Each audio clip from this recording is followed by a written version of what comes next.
आपका हृदय वृंदावन बने, इस हृदय में प्रिया प्रीतम की लीला हो, उसके लिए ये हृदय अविरुद्ध होना चाहिए, किसी से वैर विरोध नहीं।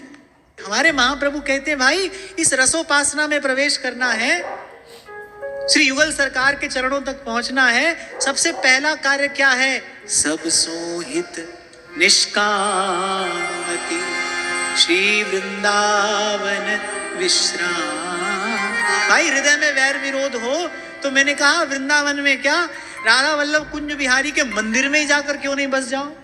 अगर भीतर वैर विरोध है चैन नहीं पड़ेगा। हरि की भक्ति जब तक हृदय में आकर विराजमान न हो तब तक ये झगड़ा झंझट समाप्त होने वाला नहीं है। भक्ति कैसे होगी, भक्ति कैसे प्राप्त हो? भक्ति सुतंत्र सकल सुख खानी, बिनु सतसंग न पावै प्राणी। तो किसी से वैर विरोध ना हो, इसके लिए विवेक आवश्यक है, सत असत का विवेक। कोई किसी को कष्ट देने वाला नहीं है, किसी के पास ऐसी सामर्थ्य ही नहीं है कोई आपको कष्ट दे दे। आप तक पहुंच ही नहीं है किसी की। को न काऊ सुख दुख कर दाता।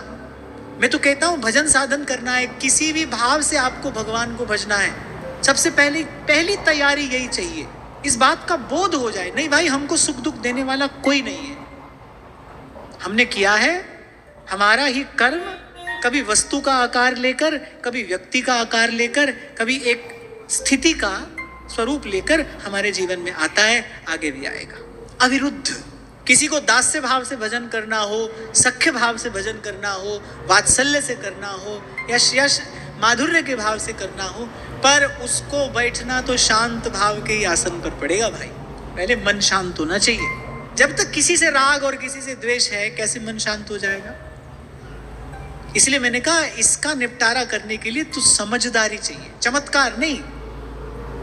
इसके लिए तो आपको समझदार बनना पड़ेगा, विवेक चाहिए, और बिनु सत्संग विवेक न होई। आपके हृदय में प्रिया